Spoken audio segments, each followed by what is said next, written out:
नमस्कार दोस्तों, आपका बहुत बहुत स्वागत है डिफेंस एक्सपर्ट के एक नए वीडियो में। आज हम लोग पाकिस्तान से एक वीडियो को देखेंगे जिसमें पाकिस्तान कश्मीर को 14.5 बिलियन डॉलर का पैकेज मिला है ताकि वहां पर डेवलपमेंट हो सके। इस बात को लेकर पाकिस्तान में बहुत हंगामा है क्योंकि उनका कहना है कि हम जिस 7 बिलियन डॉलर के लिए IMF के सामने घुटने टेके हुए हैं, नाक रगड़ रहे हैं, ऐसे तो IMF उसको 1 बिलियन डॉलर भी पाकिस्तान को देने के लिए तैयार नहीं है और वो लोग यहाँ पर 14.5 बिलियन देते हैं, जो 7 बिलियन उन्होंने मांगा था उसका डबल से भी ज़्यादा। तो उन लोगों की आंखें फटी फटी रह जाती है। तो आइए देखते हैं पाकिस्तान के लोग क्या करते हैं इस मुद्दे पर। वीडियो में आगे बढ़ने से पहले चैनल को सब्सक्राइब कर लीजिए और बेल आइकन दबाना बिल्कुल मत भूलिएगा। पाकिस्तान 1947 से लेके अब तक 1948-47 से लेके अब तक कश्मीर का नारा लगाता रहा कि जम्मू कश्मीर, मकबूजा कश्मीर, जुल्म जुल्म जुल्म।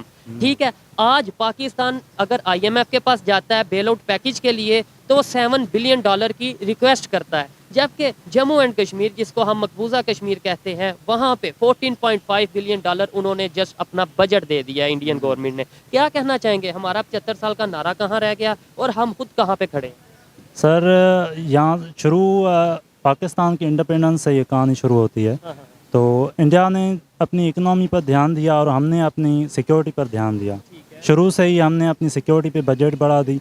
जो बेसिक चीज़ें हैं, एजुकेशन, हेल्थ है, उस पर हमने बजट नहीं बढ़ाई। हाँ, टेक्नोलॉजी पे, IT इंडस्ट्री है, उस पर बजट नहीं बढ़ाई।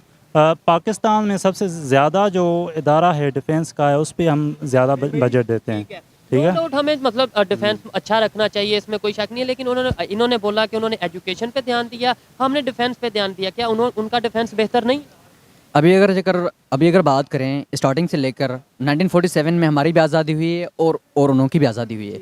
और उसके बाद हमने पहले ही साल में 1948 में हमने पहले ही भीख मांगी थी अमेरिका से। हमने पहले ही अपने हाथ उधर ही रखे थे, लेकिन इन्होंने नहीं किया था। जो मुआहदा हमने कर लिया और इस वो तो 1985 का है, लेकिन 1948 में ही हमने भीख मांगी थी। और उसके बाद क्या हुआ था, उसके बाद हम पहले ही दिनों से लेकर हम गुलाम बने हुए हैं। और पाकिस्तान वो वाहिद मुल्क है जहाँ पर मैन जो पाकिस्तान आर्मी का रोल आता है। 1958 में आर्मी ने आकर यहाँ पर हुकूमत की थी, लेकिन अगर हम देखते हैं इंडिया में आकर आर्मी ने कोई हुकूमत नहीं की अभी तक। सिर्फ इंडिया में सिर्फ एक ही मार्शल लॉ लग चुका है, लेकिन यहाँ में मार्शल लॉ नहीं, इमरजेंसी लगी थी। जी, इमरजेंसी लगी थी, लेकिन इधर अभी तक 4 से 5 लग चुकी हैं। 4 तो ऑफिशियल हैं, एक 5वीं नॉन ऑफिशियल है। और वैसे तो डिफेंस सिस्टम उनका भी स्ट्रांग है। अगर हम 1965 की बात करें, फिर भी उन्होंने 1800 किलोमीटर आके पाकिस्तान में उन्होंने कब्जा किया था। पाकिस्तान ने सिर्फ 700 किलोमीटर कब्जा किया था। हम तो कहते हैं 1965 हम जीते हैं, 65 की जंग हमने तो चने चबवा दिए। नहीं, अगर आप वैसे बात करें, न्यूट्रली देखें,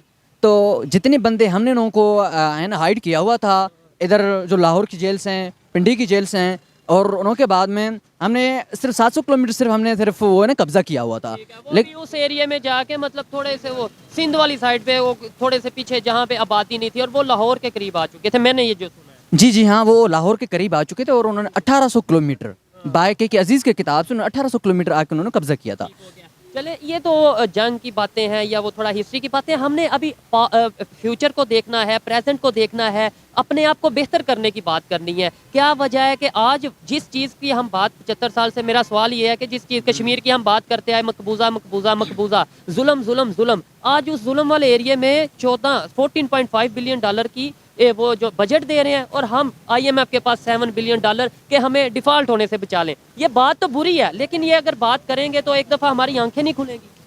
जी हाँ, अगर हम देखें कि कश्मीर को ये पैसे क्यों मिले, या अगर हम देखें इंडिया की इकनॉमी क्यों है, क्योंकि उनके पास बेसिक इंडस्ट्रियलाइजेशन है, वो बहुत आला है, और वो इंडस्ट्रियलाइजेशन पर काम करते हैं, IT पर काम करते हैं। लेकिन इधर अभी तक IT पर काम ही नहीं हुआ है, और इधर से स्टेट एजेंसी पर काम होता जा रहा है। सिर्फ बंदे सिर्फ बस जगहें खरीदते जा रहे हैं। लेकिन अगर हम उधर देखें, उधर बहुत इंटरनेशनल काम है, और दुनिया में इनकी जो मेडिसिन है वो टॉप पर चल रही है, और ये अमेरिका को भी यही सेम प्रोवाइड करते हैं। और अभी हम देखें कि अमेरिका खुद अभी इंडिया का खुद कर्जदार हो चुका है। इंडिया ने वो कैसे, अमेरिका की अगर बात करें, इंडिया का कर्जदार हो चुका है। जी हाँ, अगर आप देखें कि अमेरिका खुद अभी इंडिया का भी कर्जदार है। कैसे, मुझे नहीं इस बात की समझ।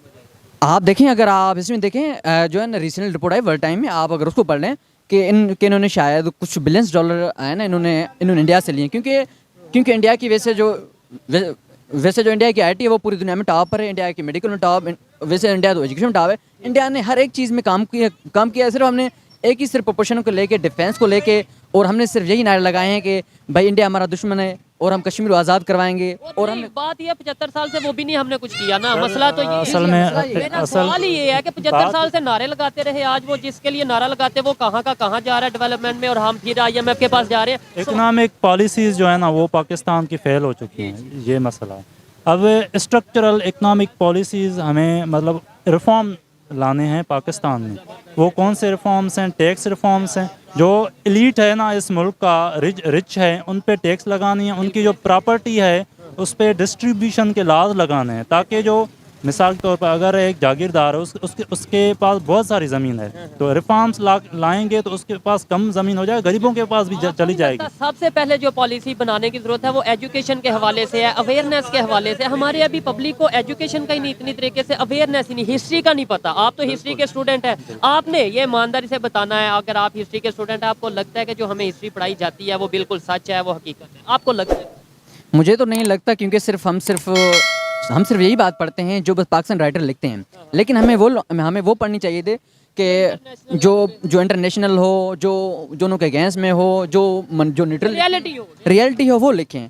अभी ये जो बात आप कर रहे हैं कि हम अभी पाकिस्तान को इसी नतीजे कहाँ कर निकालें, अगर इनको सॉल्यूशन मैं आपको बताऊं, पहले ये है कि हमें भाई एग्रीकल्चर पर काम करना होगा। लेकिन पाकिस्तान में अभी तक एग्रीकल्चर पर कोई काम नहीं हो चुका। अगर हम देखेंगे अभी है ना DHA फेज़ में अभी जो है ना पाकिस्तान आर्मी ने कुछ लायका कब्जा कर लिया, वहाँ पे भी कुछ भी नहीं होगा। अभी वहाँ पर जो भी ज़मीनें हैं वो भी इन्होंने कब्जा कर ली हैं। लेकिन हम एक एग्रीकल्चर कंट्री थे, और हम जो इस टाइम वीट क्राइसिस का शिकार है, आटे की कमी किल्लत का शिकार है इस टाइम पाकिस्तान। भाई अगर हम 1962 को देखें तो उधर हमारी जो भाई GDP थी वो 9% थी, और उधर जो भी बंदे इंटरनेशनल थे वो यही कह रहे थे अगर पाकिस्तान इसी तरीके से अगर आगे बढ़ता जाएगा तो पाकिस्तान 9 साल में 10 सालों में पाकिस्तान डेवलप्ड कंट्री हो जाएगा। एशियन टाइगर कहा जाने लगा था, ऐसा मैंने सुना है। जी हाँ के टॉप पर जा रहा था। अगर हम भाई सिर्फ एग्रीकल्चर पर काम अगर करें, लेकिन हमारे पास अगर देखा जाए सिंध में भी कोई ऐसा इदारा नहीं, सिंध में सिर्फ कहाँ से बिलोंग करते हैं? मैं तो सिंध से बिलोंग करता हूँ। एरिया से belong मैं सिंध के शदादकोट एरिया से बिलोंग करता हूँ, डिस्ट्रिक्ट अमर शदादकोट। ठीक हो गया। अच्छा, मेरा भी सिंध का विजिट था। वहाँ पे जो हिंदू कम्युनिटी रहती है, वहाँ पे जो मिनॉरिटीज़ की, अगर पाकिस्तानी मिनॉरिटीज़ की बात करें, आपको क्या लगता है किस कंडीशन में रहती है? वो तो संजीदा कंडीशन में रहते हैं, क्योंकि मैं आपको बताता चलूँ क्योंकि लाहौर तो बड़ा शहर है, सिंध तो छोटा शहर है।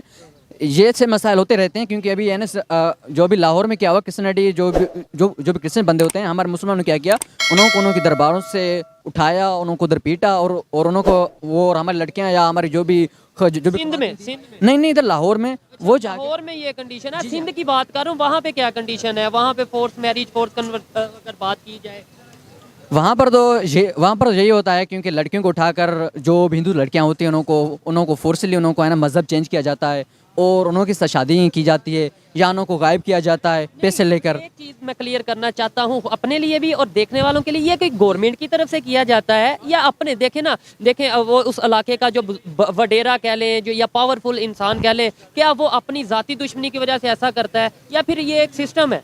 भाई मोहब्बत में कोई भाई वडेरा नहीं आता। पहली बात तो यही है, जिसी को मोहब्बत हो जाती है वो तो भाई ऐसे उठाएगा, वो तो बस डिफरेंट रिसोर्सेज ढूंढेगा और वो तो शादी कर लेगा। इसमें इमेज खराब होता है पाकिस्तान का, इसमें इमेज होता है इस्लाम का खराब होता है, इमेज खराब होता है कि भाई देखें ये पाकिस्तान में जो मिनॉरिटीज़ हैं वो सेफ नहीं है, जबकि ये नहीं पता कि वो इंडिविजुअल कोई इसको नुकसान पहुंचा रहा है। क्या कहना चाहेंगे? भाई वैसे तो ये है कि एक इंडिविजुअल को लेके हम सारी मेजॉरिटी को बात करें, ये अच्छा नहीं होता।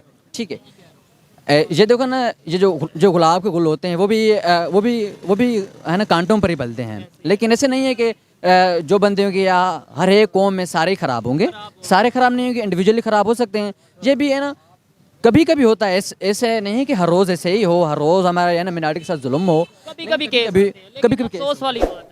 जी हाँ, नो प्रोटेक्शन लिया जाए। ठीक है, बिल्कुल ऐसा ही है। क्या आने वाले टाइम में कोई बेहतरी देखते हैं? कोई आपको लगता है कि यार पाकिस्तान का फ्यूचर, आप तो देखें CSS की तैयारी कर रहे हैं, किसी उम्मीद के साथ पाकिस्तान की खिदमत के लिए ये आप तैयारी कर रहे होंगे कि मैं कॉम्पिटिटिव एग्जाम में जाऊंगा और अगर क्लियर होता हूँ तो पाकिस्तान की खिदमत करूंगा। क्या कोई उम्मीद नज़र आ रही है आने वाले सालों में? सर आने वाले सालों में तो मुझे उम्मीद कोई नज़र नहीं आ रही, क्योंकि कोई भी इंस्टीट्यूशन आप निकाल लें पाकिस्तान का, पॉलिटिकल हो, इकोनॉमिक हो, सोशल हो, सारे फेल्ड हैं। अभी देखें पॉलिटिक्स में क्या चल रहा है, इतना झगड़ा चल रहा है। उनको अपनी पड़ी है, मतलब उनको पाकिस्तान की नहीं पड़ी, ये मसला है। ठीक है, अस्सलाम वालेकुम। वालेकुम अस्सलाम। आपका नाम? हम्माद, सैयद हम्माद। सैयद हमाद, बहुत शुक्रिया ब्रदर। अगर आप खड़ा होना चाहें आपके साथ मजीद भी गपशप करेंगे, लेकिन ये भाई को भी साथ करते हैं। अच्छा, टॉपिक जिस आप करते क्या? सर मैं बेसिकली सॉफ्टवेयर इंजीनियर हूँ और साथ में अपना सॉफ्टवेयर हाउस है।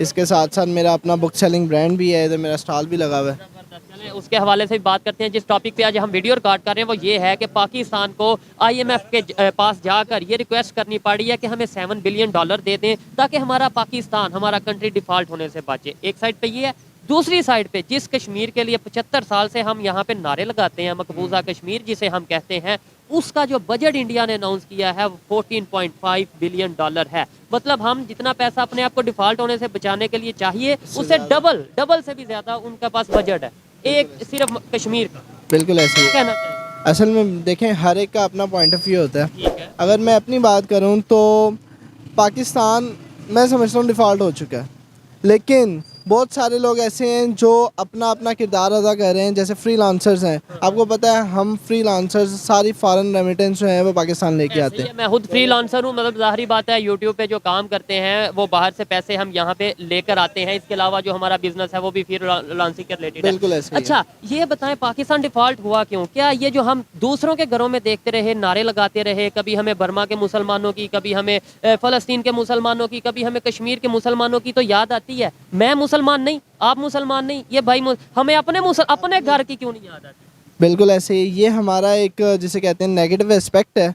हम दूसरों को देख के उनके बारे में तो बातें कर लेते हैं, लेकिन ना हम अपने आप को सुधारते हैं, ना हम अपने माहौल को, हाँ, ना उनके लिए कुछ कर पाते हैं, ना हम अपनी सराउंडिंग के लिए भी कुछ नहीं कर पाते। देखें, कुछ लोग ऐसे हैं जो मिसाल के तौर पे हम अमीर तबके को लेते हैं, वो अपनी लाइफ खुशी से गुजार रहे हैं, उनको फ़र्क नहीं पड़ता कि वो जो है महंगाई हो रही है, कुछ भी हो रहा है, उन्हें फ़र्क नहीं पड़ता। असल में हम लोगों को फ़र्क पड़ता है, जो मिडिल क्लास फैमिली है, जो हमसे निचला तबका आता है, वो बेचारों के लिए सर्वाइव करना मुश्किल हो जाता है। हम देखें, हम यहाँ किताबें बेच के गुजारा कर रहे हैं, फ्रीलांसिंग भी करते हैं। और ये इंजीनियर हैं, आपने यही बोला कि आप इंजीनियर हैं, वो यहाँ पे स्टॉल लगा रहे हैं और फिर हम कहेंगे कि पाकिस्तान का जो फ्यूचर है वो ब्राइट है। उम्मीद तो अच्छे की रखेंगे। ये बताएं, आने वाले टाइम में कश्मीर के हवाले से, जो इंडिया साइड कश्मीर है, क्या डेवलपमेंट देख रहे हैं? क्या वो उन्हें फैसिलिटीज़ देने जा रहे हैं जो कि पाकिस्तान के कश्मीर को भी मिलनी चाहिए?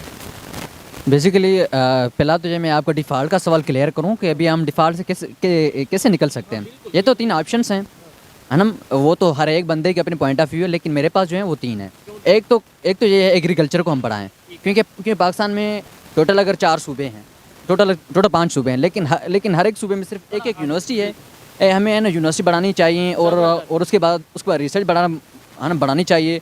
और जो सेकंड ऑप्शन है वो है वो इंडस्ट्रियलाइजेशन, जो इंडस्ट्रीज हैं वो हम बढ़ानी चाहिए। इंडस्ट्री कैसे बढ़ाएंगे? चाइना ने इतना हमारे ऊपर जो उनसे आके वो प्रेशर कर दिया है कि जो चीज़ हम यहाँ पे अगर 20 रुपए की ये बुक बनती है, लेट्स सपोज ये रेडी होती है, चाइना हमें कहता है हम 15 रुपए की आपको बना देते हैं। यहाँ पे इंडस्ट्री कैसे लगेगी? मुझे तो मुश्किल लग रहा है।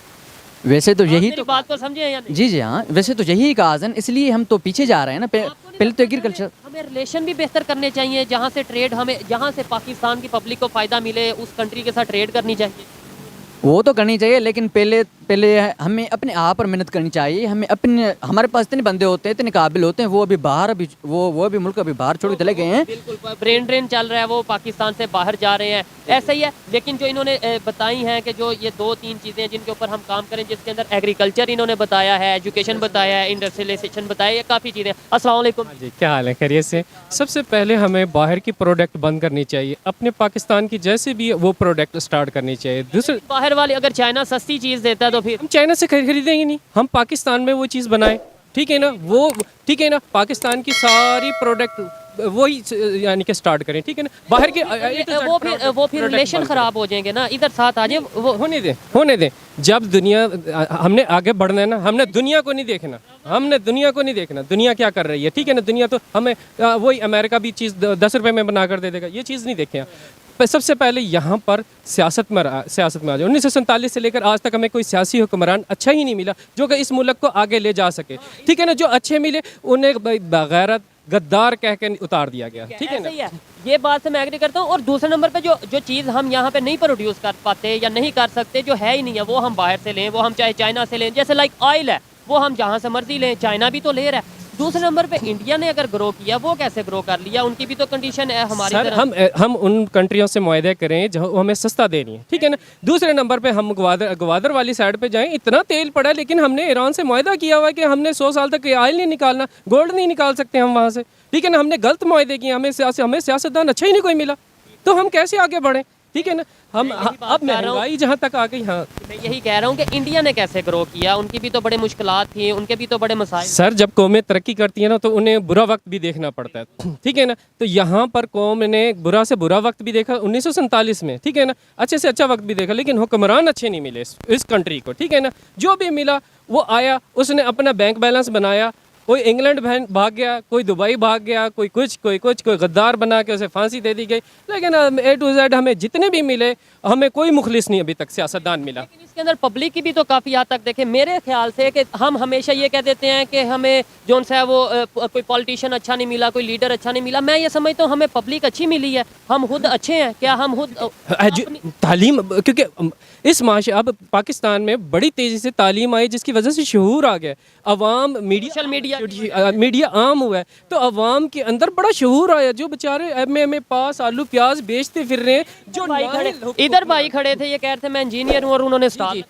MA पास सर आलू प्याज बेचते फिर रहे हैं, जो जाहिल हुक्मरान है, जिन्हें उर्दू तक नहीं लिखना आती, ठीक है ना, वो जाके आपके पार्लियामेंटों में बैठे हुए हैं, हमारे फैसले कर रहे हैं, वो इस हिस्ट्री के स्टूडेंट के, वो इस CSS कॉम्पिटेंट के। इसीलिए हम ना पीछे हैं। पहली बात ये तो अगर आप हमारी किताब से देखेंगे, पाकिस्तान स्टडीज़ के देखेंगे, या जो हमारे राइटर्स देखेंगे, सिर्फ उन्होंने क्या हुआ है, सिर्फ वो यही लिखते हैं कि बस जो हिंदूज़ हैं वो हमारे दुश्मन थे, वो अभी भी हमारे दुश्मन है, वो कोई पाकिस्तान तरक्की नहीं चाहते। लेकिन ऐसा नहीं है, पूरा हेरिटेजिज्म पे लिखा हुआ है। और ये है कि अगर पाकिस्तान फॉरेन पॉलिसी देखे, फॉरेन पॉलिसी में यही है कि जो मुल्क आपको सस्ता दे, आपने वहाँ से करना है, वहाँ से लेना, जबरदस्त। अच्छा, लेकिन हमारा पॉलिटिक्स, ये तो बिजनेस का असूल है। आपने बोला कि बुक्स में ये लिखा गया है कि हिंदू हमारे दुश्मन है, ये वो। अगर हम उस चीज़ को मानते हैं, अभी यहाँ पे कौन सा हिंदू हमें रोक रहा है? एक मिसाल है, अब हम क्यों नहीं ग्रो कर रहे? 1947 से पहले तो हम ये बात 1 मिनट के लिए मान लेते कि हाँ यार वाकई हिंदू मेजोरिटी में है या हमसे ज़्यादा हैं, तो शायद वो हमें आगे नहीं बढ़ने देंगे। आज कौन सा इधर हिंदू रहता है, या कौन सा ऐसा पावर में हिंदू है जिसकी वजह से हम रुक रहे हैं? वही तो पॉइंट मैं आपको बार बार बता रहा था। यहाँ पे है ना, पाकिस्तान में किसी भी पॉलिटिकल पार्टी ने कभी भी IT इंडस्ट्री पे कोई काम ऐसा नहीं किया, कभी भी एग्रीकल्चर पर कोई अच्छा काम नहीं किया, कभी भी इंडस्ट्री में काम नहीं किया। सिर्फ उन्होंने सिर्फ जगहें बनाई हैं, सिर्फ उन्होंने सिर्फ अपना काम किया है, सिर्फ जो भी उनका अपना काम था ब्रेनवॉश किया गया है, ब्रेनवॉश किया पब्लिक गया को एक माइंडसेट दिया गया है। कभी वेस्ट का माइंडसेट दिया गया है, कभी तुर्की का माइंडसेट, और कभी हमें सऊदीया का माइंडसेट दे दिया जाता है, और हम भी उसको फॉलो करके IMF से जो बेल आउट पैकेज की पाकिस्तान इस टाइम रिक्वेस्ट कर रहा है या डिमांड कर रहा है, वो $7 बिलियन की है, जो कि हम जिस कश्मीर को मकबूजा कश्मीर कहते हैं, इंडिया साइड जो कश्मीर है, वहाँ का सिर्फ बजट $14.5 बिलियन है। इसके ऊपर क्या कहना चाहेंगे आप? देखें, इस बात के दो पहलू हैं। जी जी, एक तो है कश्मीर की तारीखी हैसियत, ठीक है, और दूसरा है मौजूदा पाकिस्तान के हालात। अपना कश्मीर की अब तारीखी हैसियत देखें तो वो तो उसी तरह है जो 47 में थी, कि कश्मीरियों का हक़ खुद इरादियत। ठीक हो गया। अच्छा, वो चलते चलते अब इस हालात में आ गए हम, जब आप जिस देश में इतने सारे मसले हों, वो हर बात पर इंडिया से कंपेयर करता है कि इंडिया में ये हो गया, इंडिया में वो हो गया। वो अपनी पब्लिक को बताता है, देखिए इंडिया में हम लोग साथ में आज़ाद हुए थे, इंडिया कहाँ पहुँच गया और हम कहाँ पहुँच गए। अभी तक हम भीख की लाइन में लगे हुए हैं, और इंडिया जितने की भीख मांग रहे हैं उससे ज़्यादा का पैसा कश्मीर में लगा रहा है। मतलब वो लोग $7 बिलियन के लिए IMF के पास गए थे ताकि वो डिफ़ॉल्ट होने से बच सके, लेकिन IMF यहाँ $1 बिलियन देने के लिए तैयार नहीं है। वो घुटनों पर पड़े हुए हैं सामने कि हमें बचा लो, हमें बचा लो। लेकिन आज वही कश्मीर है जो कुछ समय पहले तक पाकिस्तान वहाँ पर आज़ादी की बातें करता था, वहाँ पर आतंकवादी भेजता था, वहाँ पर बहुत सारे पाकिस्तान के द्वारा किए कराए गए। कश्मीरों पंडित का जेनोसाइड किया गया वहाँ पर एक समय, जब 90 का समय चल रहा था, तो वहाँ पर कश्मीरों पंडित का जेनोसाइड किया गया। और आज वही कश्मीर है जहाँ पर पत्थरबाजी की जाती थी, आज वही कश्मीर है, देखिए कितना शांत है। क्यों? इसके पीछे कहीं ना कहीं एक सोच है, जो सोच हमारे नेता पहले से नहीं ला पाए। जो काम वो नहीं कर पाए, वो दूसरी सरकार आती है और अपना काम बखूबी निभाती है। और वहाँ पर शांति कायम करती है। और इंटरव्यू में एक लड़के ने कहा कि पाकिस्तान के सिंध की रियलिटी बताई कि उन्होंने वहाँ पर कैसे माइनॉरिटी को, लड़कियों को अगवा कर लिया जाता है प्यार के नाम पे, या किसी को कोई पसंद आ गई कि हिंदू समाज के लड़कियों को धर्म परिवर्तन जबरदस्ती कराया जाता है, जो पाकिस्तान का सच है। इस बात से पता चलता है कि वहाँ पर किस तरह से माइनॉरिटी के प्रति उनके अंदर जहर भरा हुआ है, और माइनॉरिटी के साथ क्या करते हैं। इसलिए आज हिंदुओं की संख्या वहाँ से 1 से, माइनॉरिटी की संख्या अगर पूरी देखें तो 1 से 1.5% रह गई है। अब सोचिए, जहाँ पे 20-22% हिंदू रहा करता था, वहाँ आज के दिन 1 से 1.5% रह गई है। क्यों? अगर वहाँ पे धर्म परिवर्तन नहीं कराया गया था, हिंदुओं को मारा नहीं जाता, तो फिर ऐसा संभव ही नहीं था। लेकिन पाकिस्तान जैसे मुल्क, वो अपने किए की सज़ा खुद भुगत रहा है। आज वो जिस स्थिति में है, वो पाकिस्तान ने जो पास्ट में किया वो उसी की सज़ा भुगत रहा। ये बात तो सबको पता है कि कैसे वहाँ पर किस तरह से भुखमरी आ गई है। अगर पैसा नहीं दे रहा, वो दर बदर जहाँ भी जा रहे हैं अपना कटोरा साथ में लेके जा रहे हैं भीख मांगने के लिए, लेकिन कोई भी देश उन्हें रिकॉग्नाइज करने को तैयार नहीं है। क्योंकि जिस तरह से वहाँ पर माइनॉरिटी के साथ किया जाता है, दुनिया देखती है। और आतंकवाद सिर्फ वही एक देश है जो आतंकवाद प्रोड्यूस करता है, और जिसके आतंकवादी आए दिन कश्मीर में हमला करते रहते हैं। तो आप क्या सोचते हैं इन मुद्दों पर? अगर आपकी कोई राय या विचार है तो आप कमेंट के जरिए हमें दे सकते हैं। अगर ये वीडियो आपको पसंद आए तो वीडियो को लाइक कीजिए, अपने दोस्तों के साथ शेयर कीजिए। अगर आप हमारे चैनल पर नए हैं तो चैनल को सब्सक्राइब करना बिल्कुल मत भूलिएगा, क्योंकि ये बिल्कुल फ्री है। ये वीडियो देखने के लिए आपका बहुत बहुत धन्यवाद। मिलते हैं डिफेंस एक्सपर्ट के एक नए वीडियो में, तब तक के लिए जय हिंद।